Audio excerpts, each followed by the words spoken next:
welcome to my video on bias tape.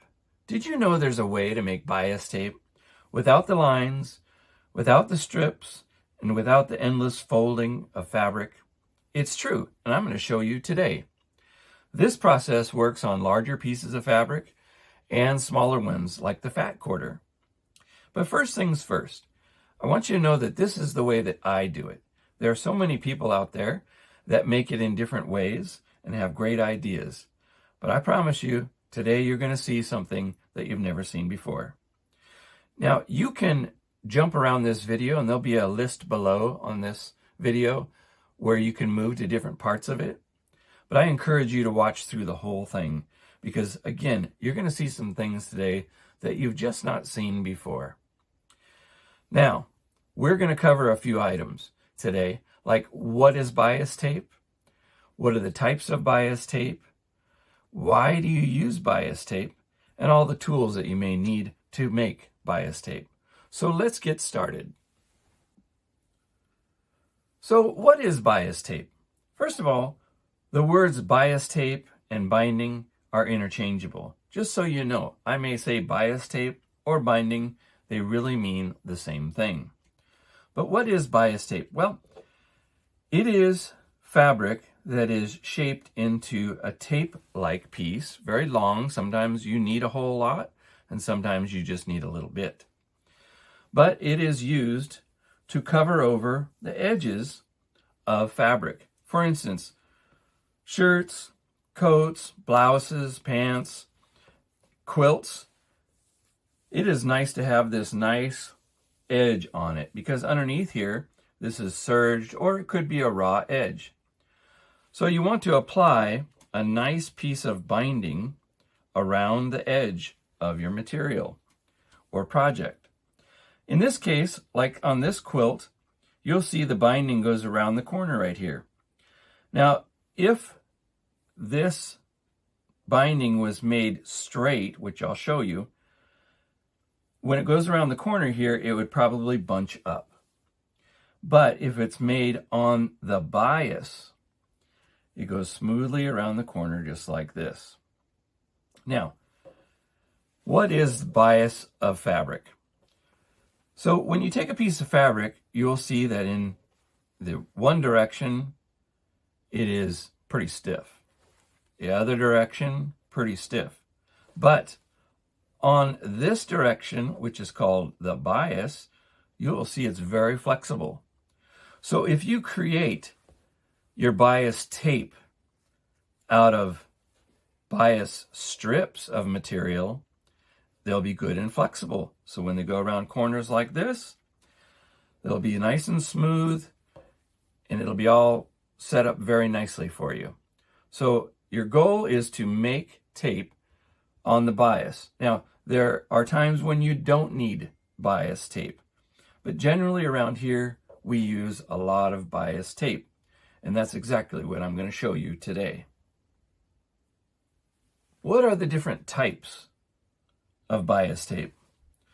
Well, there is a single fold. When you look at a single fold, it's just your strip of bias material folded over like this and then pressed or ironed. And some people use it just like that. Now around here, we use a lot of double fold, which is just a single fold, folded over, like that and pressed. Now, what you have, if you can see it, is you actually have, when it's double folded, you have 4 layers of material in there. Fabric is folded over 4 times and pressed. Then you take that and use it on the edge of your other fabric or the project of whatever it is you're working on.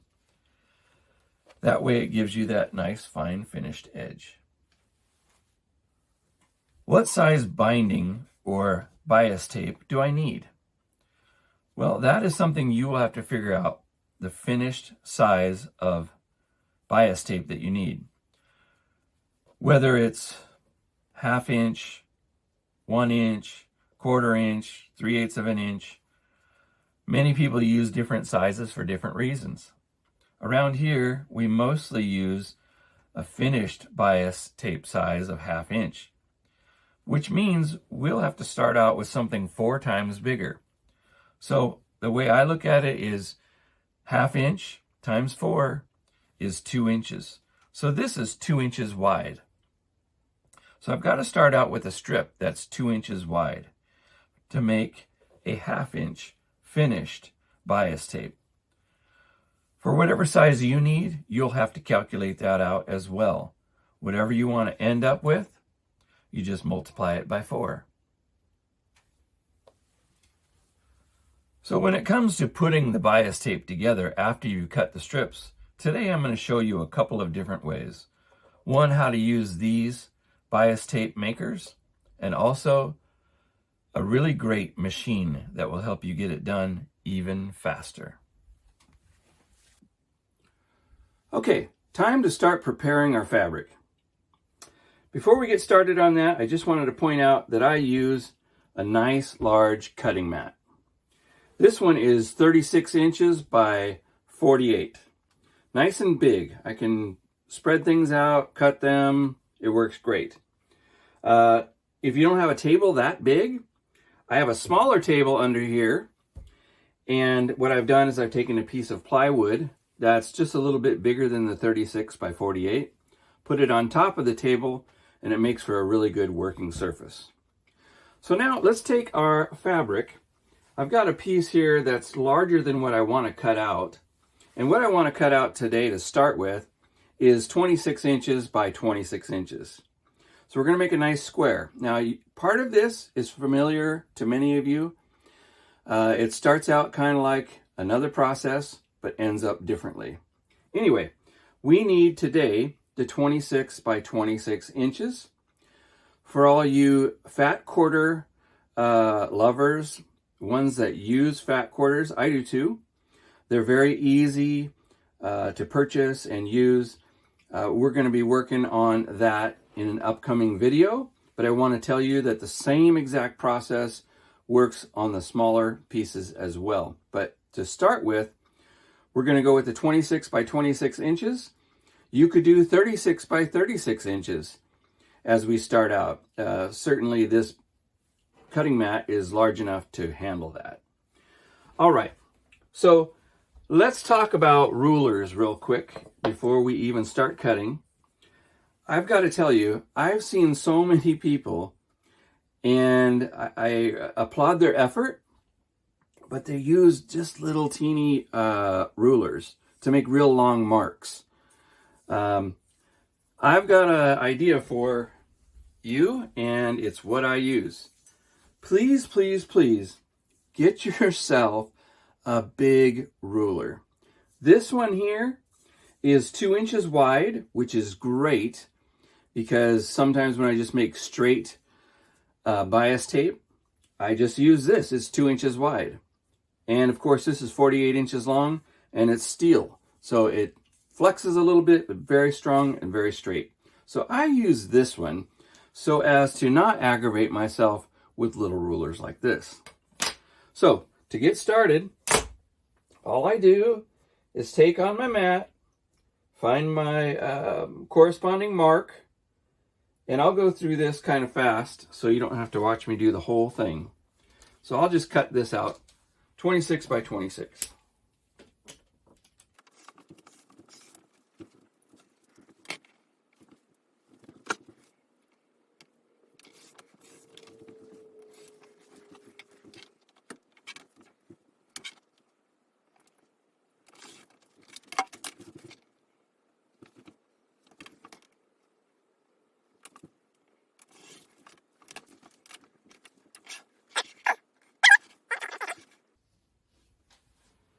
Now, what we do is, you've seen this before, but this isn't the part that's super exciting. So, by having this long ruler, it makes this whole cut very, very easy. And I've made this 26 by 26. Also, I use this rotary cutter here. This one has a little guard on the blade, very, very helpful. So now you just press down nice and firm, cut diagonally across your fabric. Okay?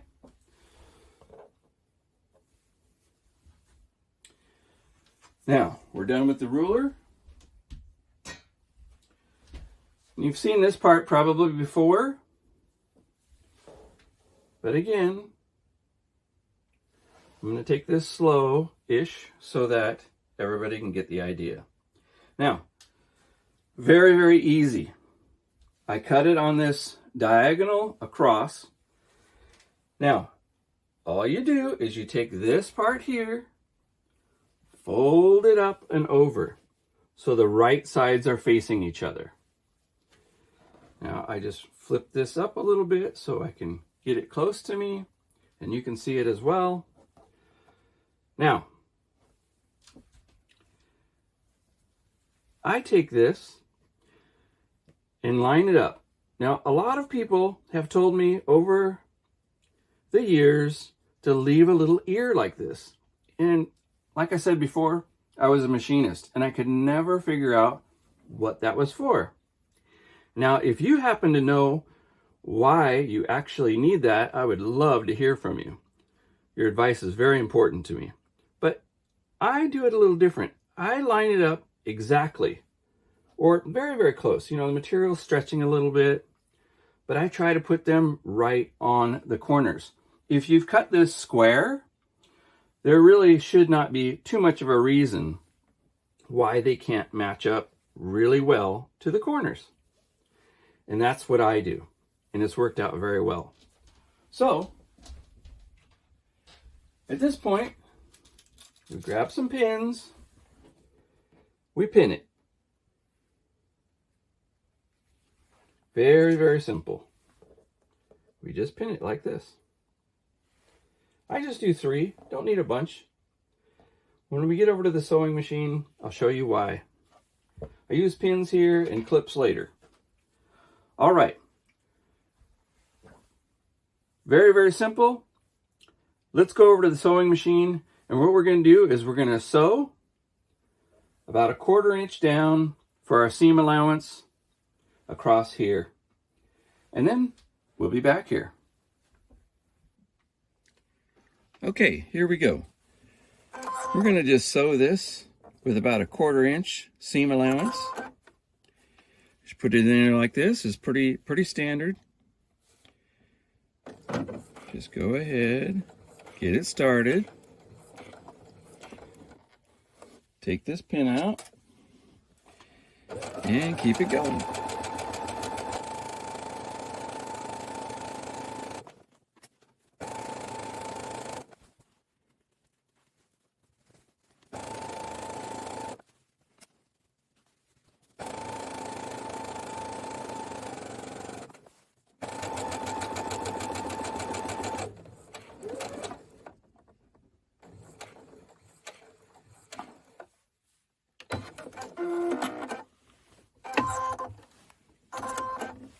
And that's it. Now I'll go press this open.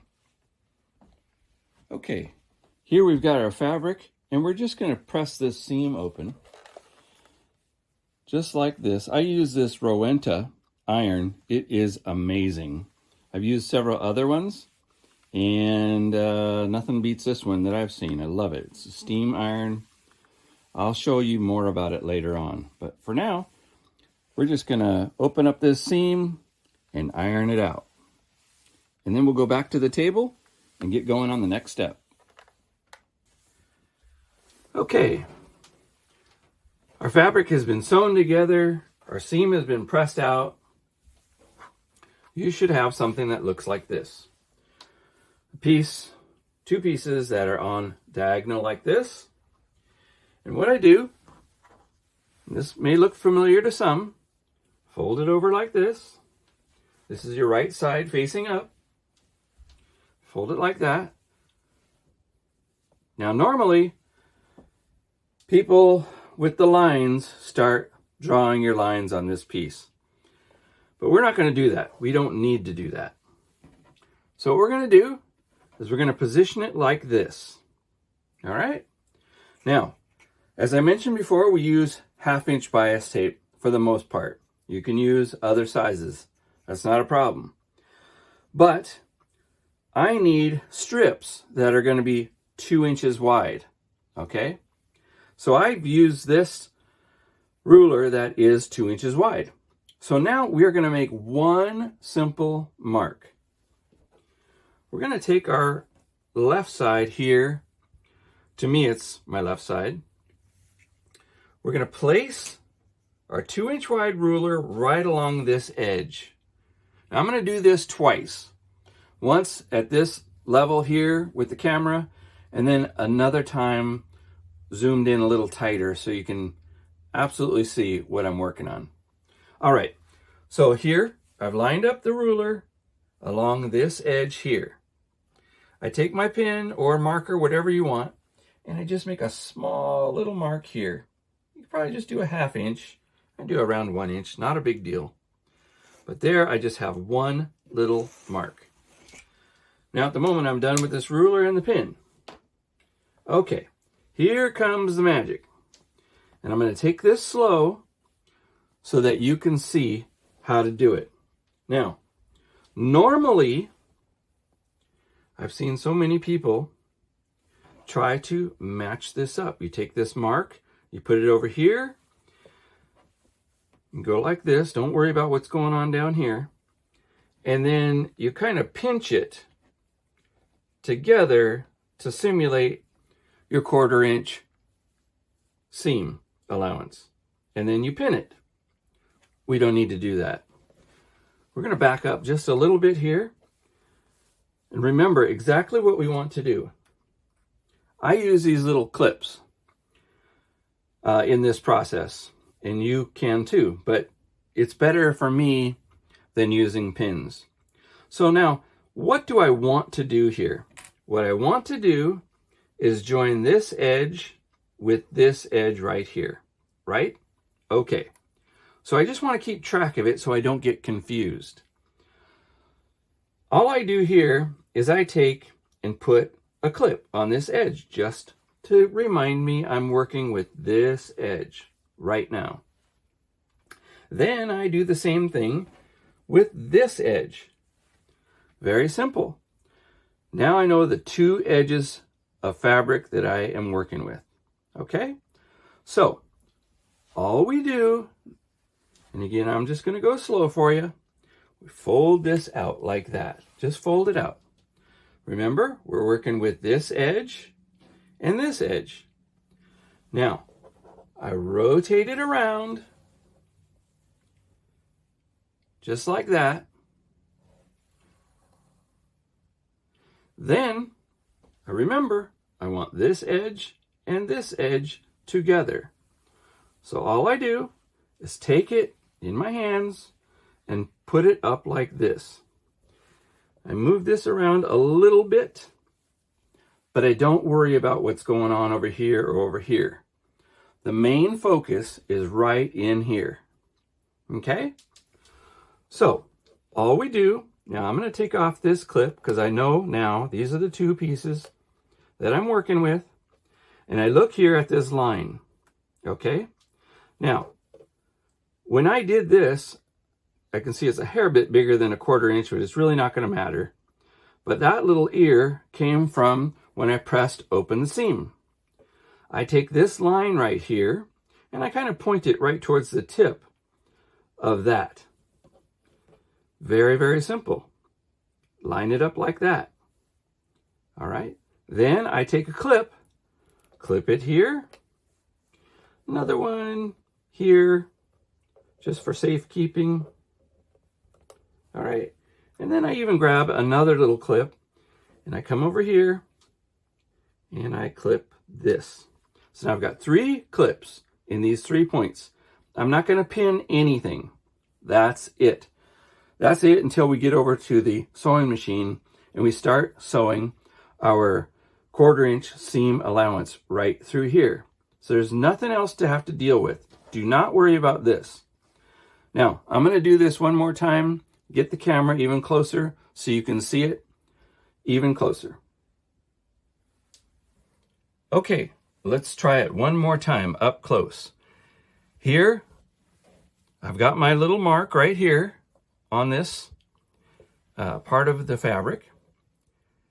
And again, we want to match up these two sides. So we just mark it with a clip, mark it with a clip, that way we don't get confused. And then we fold it open. The top one I fold out here like that. All right.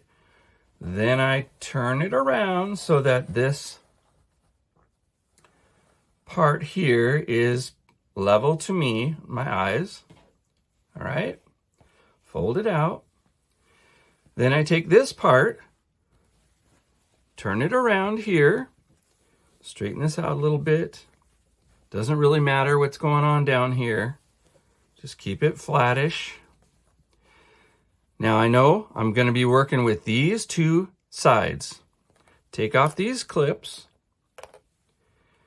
Then I take again this mark and put it towards this tip right here, the tip of that seam allowance. Line it up pretty good. If you're off, it's not going to really matter too much later on. Not a big deal, but this is a good starting point. So now this area right here is set. All we do is we take these clips, put them on. We don't need to pin it. I put them in these three areas just to hold it until we start sewing. So don't worry about what's going on over here. Just kind of keep it all together. I just grab it and pick it up like this and head on over to the sewing machine. Okay, here we are at the sewing machine. Very, very simple. Remember, we clip this together. It's still in the same position. I haven't moved anything. What we're going to do is we're going to just sew our 1/4 inch seam allowance, just like normal. And this is going to feel weird. You know, it's not a true tube. It's kind of a tube. But what you got to focus on is starting right here, moving on down. Very, very simple. So here we go. We just put this in here. Aim for about a 1/4 inch. My line is right there. Make sure everything's flat, which it's, yeah, looking flat. Okay.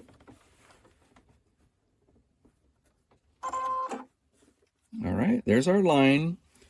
You can definitely tell the material underneath is at an angle, as it should be. And then we just go ahead and make a couple stitches. Okay, at this point, we all should know that that is sewn and secure. So I can take off my clips because this is not going anywhere. So I remove the clips. All right. Now, two things. Actually, three things. You want to just sew straight, keep your edges lined up with each other. It's secure up here, but you want to keep these edges in line with each other to make your seam allowance. Secondly, as you go along, you want it to be flat underneath there. Sometimes it's going to get bunched up over here on the side, but that's okay. You just want it to be nice and flat underneath where you sew. Third thing is, don't sew your fingers. It's always a good idea not to sew your fingers. All right, so let's get going here.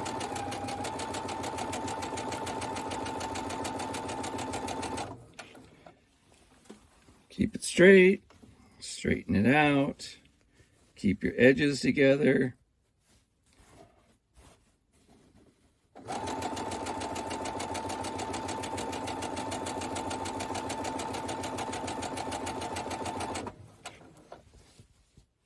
Keep your edges together, keep your 1/4 inch seam allowance going.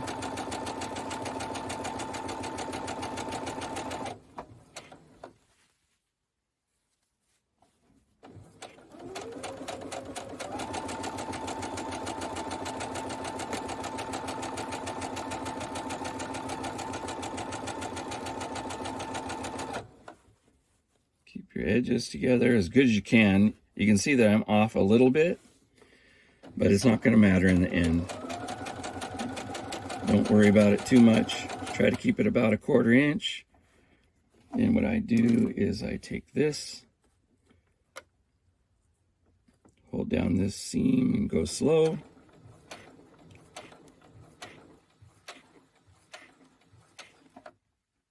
Right up to the end is right in here. And there you go.